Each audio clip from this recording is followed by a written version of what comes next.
Hello, my good friends. Mike Shreeve here, founder and head troublemaker of the No Pants Project.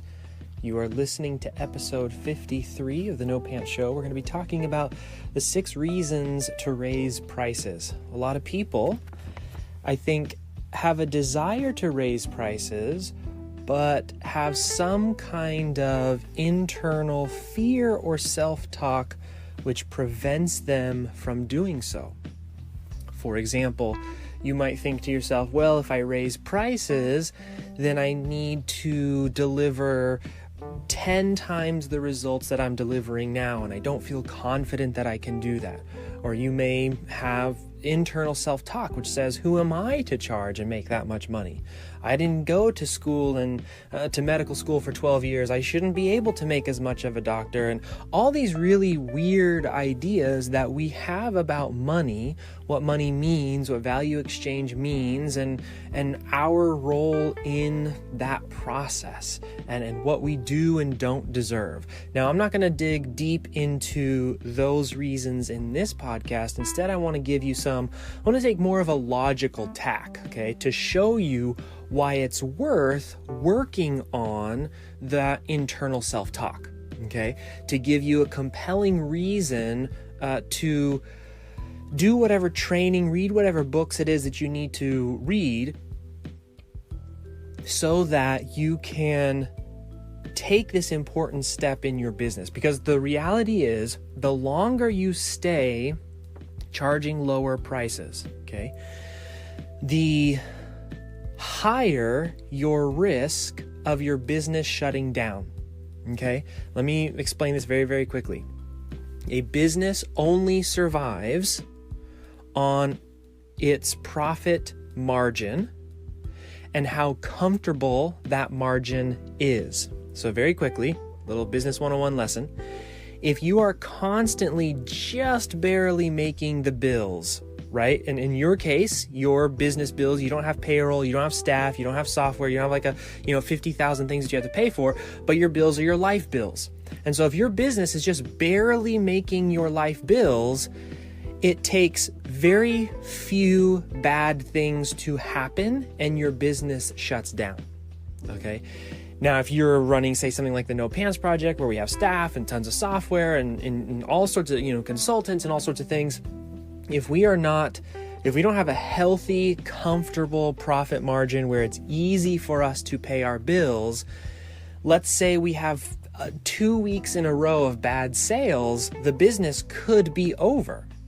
And so, again, the reason that you want to really think about raising your prices is because the longer you stay in this low price game of trying to be the cheapest, the higher the risk is of your business completely failing.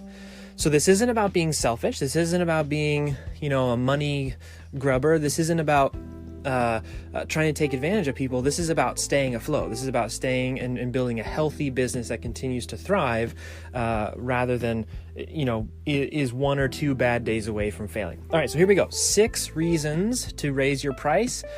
Number 1, the higher your price per client, so the more you charge per client, the deeper your attention will be on those clients because you need fewer of them. Too many freelancers play the volume game. I'm going to have 10 clients. They're going to give me 1 blog post a month. And you're constantly shifting your attention from client to client to client to client, because the reality is no 2 clients are the same. It's one of the great things of being a freelancer that you get to have variation. You can, work on this client's project and they like things a certain way. And then you work on this client's project and they like things a certain way. And you work in their systems and that. But when you have too many of those variations going on and you're doing too many task switches, so going from this way to do it to that way to do it, this type of project to that type of project, within really any given time frame, much less a single day, like a single workday time frame, you are unable to reset your attention on the new project long enough to get into it deeply, which means everything you turn in for the client is your surface level work at best. It's not the deep work. It's not your best ideas. It's not the best creations that you've made. And so because you have too many clients, because you have to make your bills, and you're not charging them each individually enough, you're never able to turn in the best work. You're never able to... So deep attention, one of the benefits of deep attention is that you see things that you don't normally see when you're more distracted. And oftentimes, let's say you're doing content or copy, something like that, that's when you come up with the best ideas. That's when you come up with that blog post idea that goes viral. That's when you come up with the angle for a sale. It's not in shallow attention that happens. It's in deeper attention. It's when you're able to mull the project over in your head instead of jumping from client to client. Okay, so number one, the best reason for raising higher prices is because you'll have fewer clients. When you have fewer clients, you're able to apply deeper attention, which produces better work. Number two is that, and this is so important for those of you who feel that your limitation to charging higher prices is that you maybe don't have as much technical skill as the next person or as somebody who might charge that much. When you charge higher prices, you are putting into your business an education budget. So by you saying, this is how much it's going to cost for me to do this for you and to give myself the training required to do a good job for you, the net end result of that action is you become better at what you do and you deliver better results. So a lot of people say, I'm going to wait to invest all of my money into education before I have a client, right? That's the sort of the traditional, go get your college degree and then go get a job. The reality is that while that's a system that someone set up, it's not the only system for developing yourself as a person and running a freelancing business. So one thing that I've done, and all you have to do is just be transparent, right? Like, don't make claims that you can't truly, honestly keep. Don't make promises that you can't keep. But if you're open and honest, and let's say somebody says, hey, I love that you write blog posts, but I really also need help with Google AdWords. And man, if you could do that also, I would be able to pay you this much. And you say, look, here's the deal. I am really good at blog posts, but I don't know a lot about Google AdWords. However, I'd love to be the person who does that for you. If you're willing to pay XYZ, I can reinvest that into the education that I will need to get you the results that you're looking for. Then what happens is, one, you obviously increase your skill, but two, you develop the habit of always pricing at that level. So people often ask me why I still freelance, even though I have a fiction income stream and I have the No Pants project income stream. One of the reasons, and maybe sometime I'll do a whole podcast episode on why I still freelance even after I've got all this other stuff going on. One of the reasons is because I love it when somebody else pays for me to learn something. Every single client I have has paid for me to learn something, whether it was directly or indirectly. But that only occurs when that is built into the budget and into your pricing. And whether or not your client in that moment needs you to learn something new, put it in there anyways. Because you're the number one, you're really the only asset in your business as a freelancer. You need to develop that asset. Otherwise, your business never grows. Okay? All right. So number 3, when you have higher prices and you're meeting your bills every month more comfortably, your stress goes down, right? Like for most people, most of their life stress comes from money. So if you are able to price your services appropriately so that you can have fewer clients, which means you get deeper attention, but also just means you're less stressed in general there, but then to have enough money to meet your bills comfortably, your stress levels go down. And what happens when your stress levels go down? You get better at the important work. You get better at the work that automation is never going to take away from us, which is things like creativity and empathy, right? It's difficult to be empathetic and creative when you're stressed out of your mind trying to figure out how you're going to make payroll this next month, or how you're going to make, your rent this month, right? I think every human being has been there, except for maybe a very small select few, where you've just been like, how am I going to pay the bills this month? If you can think back on that time, or if you're in that right now, imagine how much better you would be at the delivery, how less distracted you would be, and how much better your work would be for the client. So again, those of you who are worried, I can't charge higher prices because I'm not that good yet. What I'm saying is, to be good enough to charge higher prices, you need to charge the higher price, because the higher price gives you the flexibility. It gives you the time to go educate yourself. It gives you the money to go educate yourself, but it also gives you the ability to put more attention on the project. It gives you the ability to reduce your stress so that you can produce better work. All right, number 4. Now, this is so important.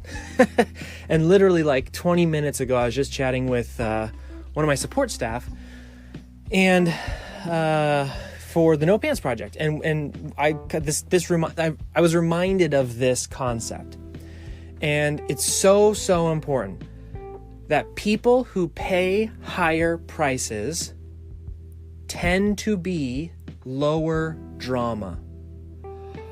I've been in business for myself now for 10 years, and I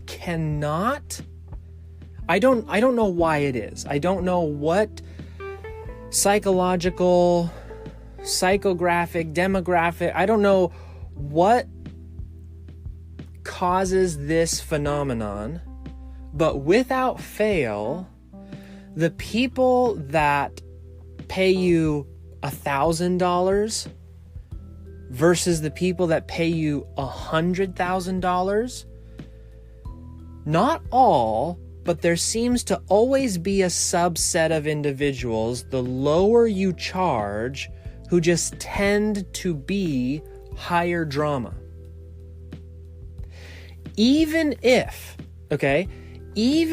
they are the most beautiful, amazing, wonderful human being in the world, if they can't afford to pay you higher prices, there's a very high likelihood that the reason they can't pay you that is because they themselves are in financial duress. And when they are financially stressed out, when people are financially stressed out, they do crazy things. I don't want to get too political here, but most crime is committed because of financial stress. People don't wake up one day and say, I want to be a drug dealer. They say, crap, I need to pay the rent. That seems like a much better thing that I can do than anything else I can do. And that starts the cycle, right? Or I'm going to rob this bank, not because I love robbing banks, but that seems to be my best option under the extreme financial duress that I'm in at this moment. So when you look at somebody who has the means and ability to pay you a lot of money versus the individual who doesn't have a lot of means or ability to pay you a lot of money, it doesn't matter who they are as a person.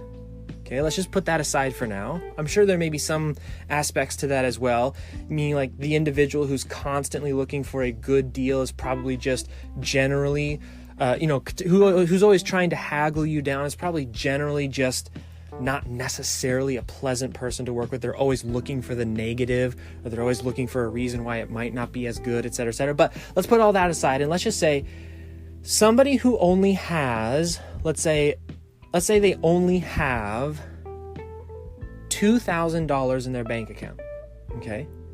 And they pay you $1,000 for something, okay? What they have just done is they didn't pay you $1,000, they gave you 50% of everything that they have left. Versus somebody who has $100,000 in the bank account and gives you $10,000. Okay? So you charge them 10 times as much, but because they have more money in their bank account, they only gave you 10% of what was in their account versus the person who gave you half of what was in their account. And what do you think happens as a result? Well, the person who gave you half of everything they have, can you really blame them when their expectations meet their reality? They gave you half, that's how much they trusted you, of everything that they have, and so their expectations are super high. On the flip side, the person who had 100,000 and gave you 10,000, that 10% of what they have, it's a lot. It's not nothing, but it's not half. Completely different set of expectations. So one of the reasons to raise your prices and to stick to them is to put yourself in a position where you're only affordable to people who have the ability to pay that kind of money and it not be everything that they have. It's something that we don't think about in terms of, we look at price as a fixed number, but really the way to look at price is how much as a percentage of what this person has am I asking for, and what will the expectations be as a result?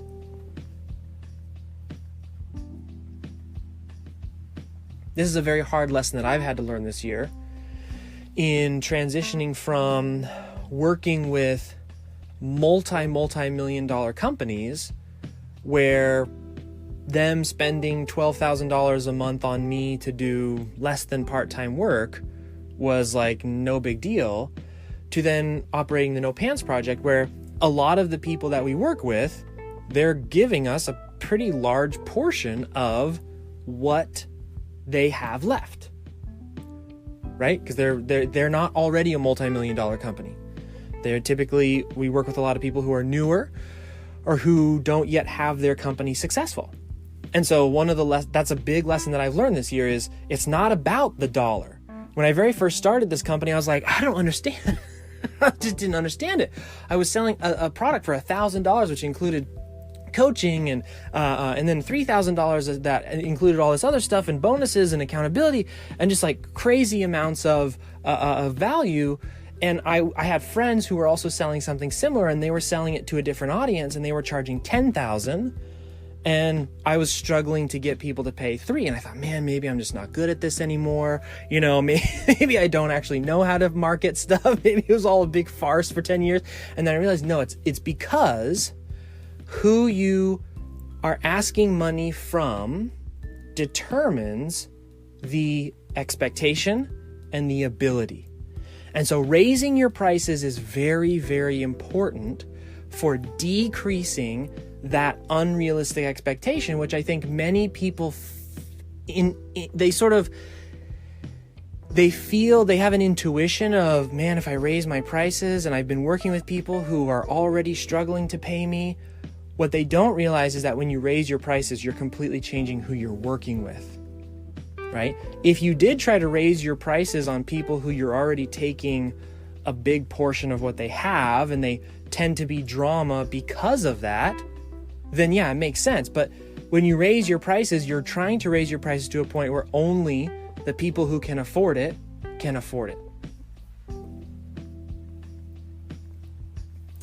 Number 5, you need to raise your prices because most freelancers don't take into account the grown-up expenses of taxes, insurance.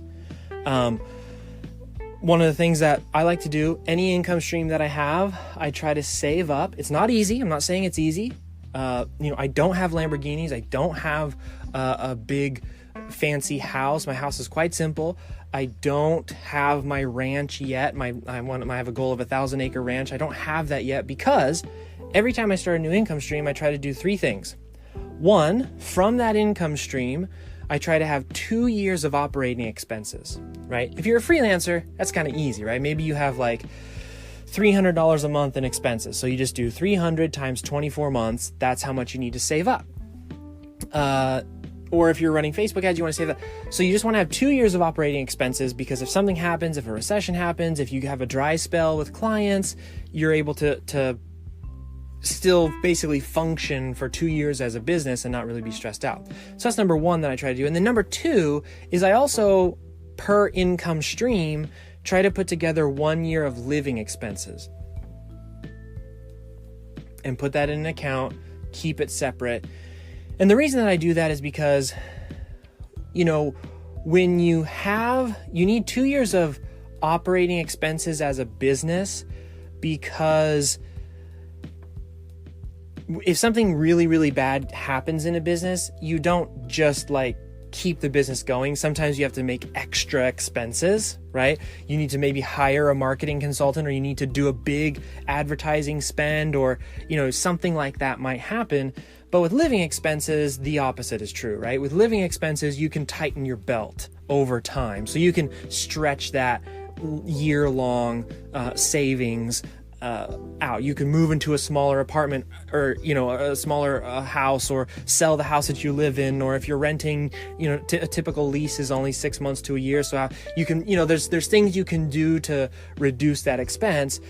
A little bit more difficult to do with a business because often business needs capital investment. So that's why I say 2 years for business, 1 year for personal. But most freelancers, when they're creating their price, they just think to themselves, how much do I need right now in this moment? How much do I need to get by? How much do I need to survive? What I'm suggesting is that a business is something that you build so that you can begin to think about the grown-up stuff. The taxes, the insurance, the savings. That's the point of building a business. There's too much risk involved, okay? To build a business just to survive. All right, you're much better off just going and getting a job to survive because you don't have any risk, right? Worst case scenario, you get fired and you go find another job.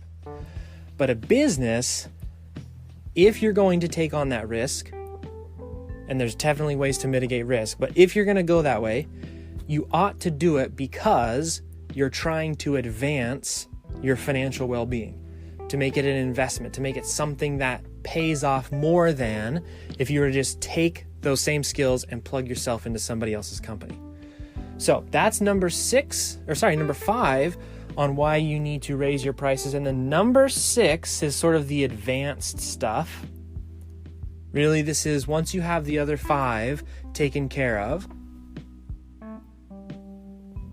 Of course, you don't have to wait until you have 2 years of business expense saved up, but maybe you're in the process of beginning to save things up, start to save some money.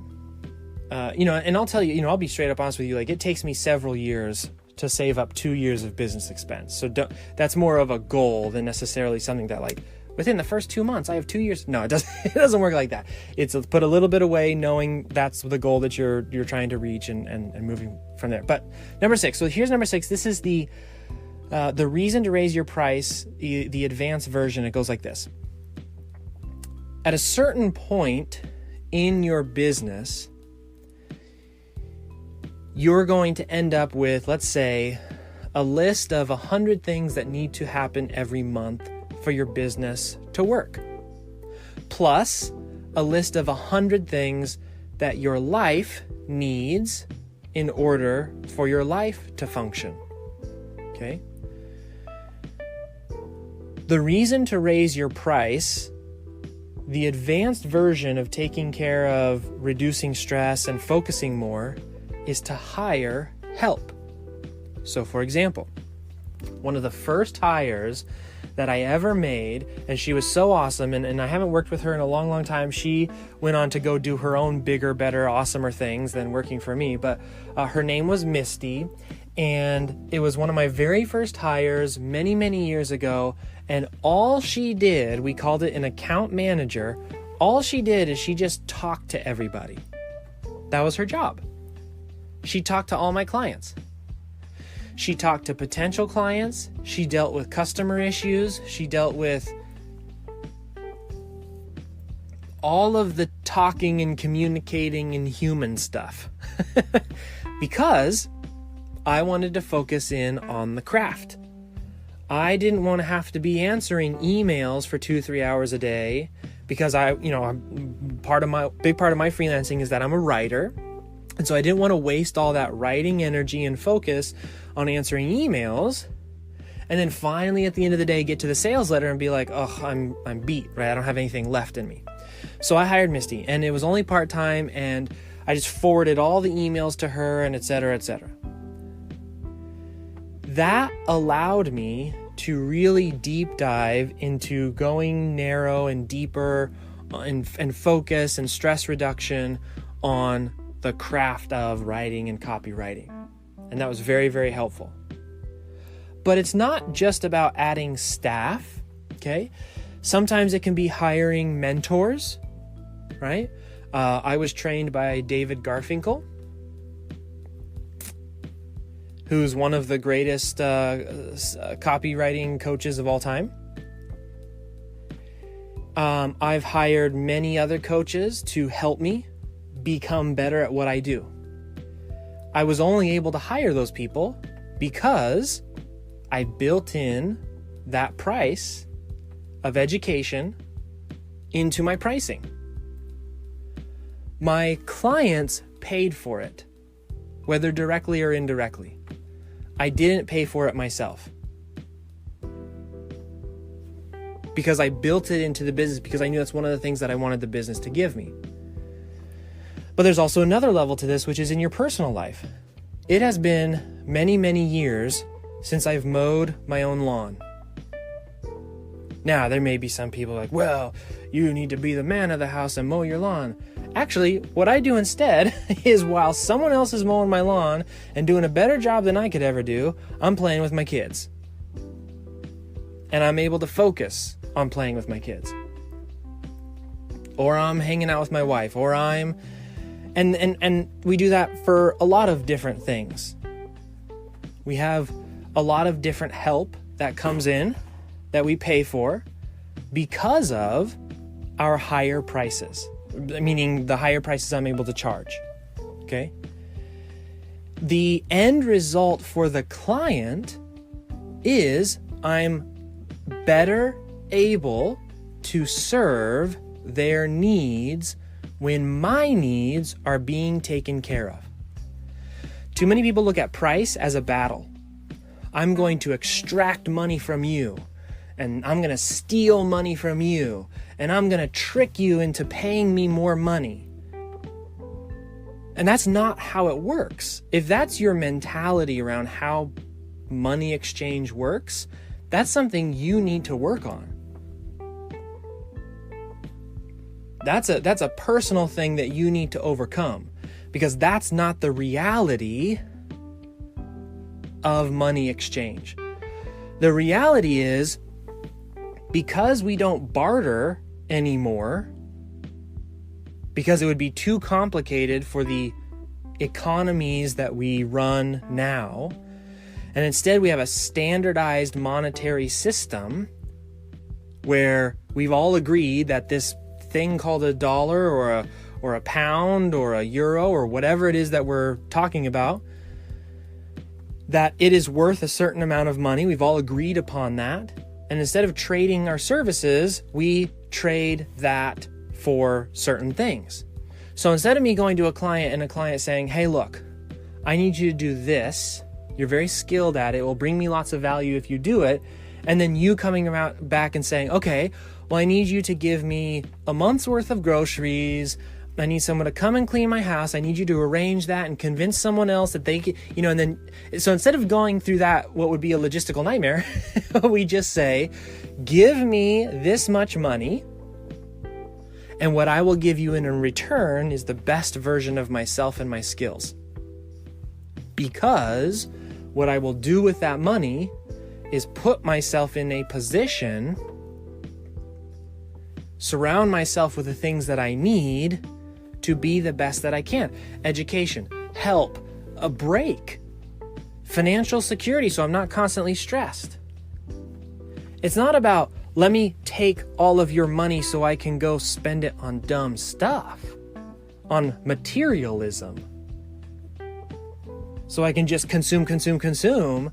It's what you're paying me allows me to be the best version of myself, the most focused, the best trained, the happiest, the most in flow, the least stressed version of myself. And I will contribute to you, client, whatever your goals are, and that exchange will allow us to both achieve what we want to achieve. So that's it, my dear friends. 6 reasons to raise your prices. Let's do a quick review. Number 1, fewer clients at higher prices equals deeper attention to each of those clients. Number 2, raising your prices allows you to pay for training so that you can, in fact, become better at delivering on your promises. Number 3, less financial stress because you're just frankly making more money equals better focus and creativity. That's just a fact.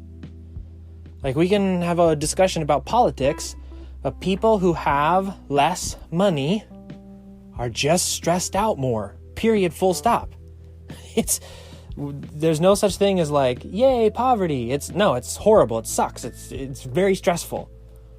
So, by charging higher prices, you become less stressed and you are able to achieve better focus and creativity.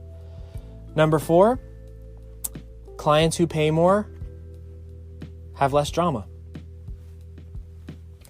Number 5, grown-up expenses was one of the reasons why you need to raise your prices, so that you can be financially responsible. And then number 6 is sort of the advanced version here.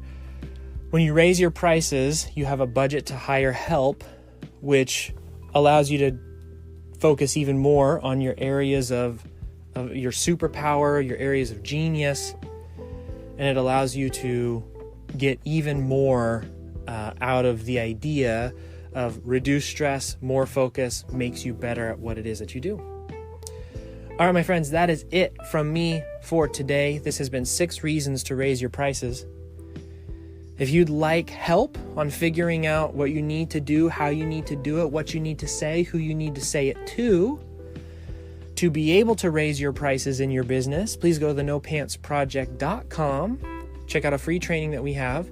It's how I built my business up to multiple 6 figures per year as a freelancer. So this is just freelancing, offering my services.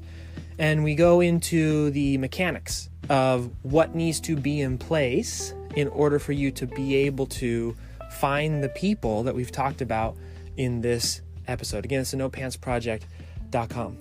That's it for me, my friends. I will see you in the next episode.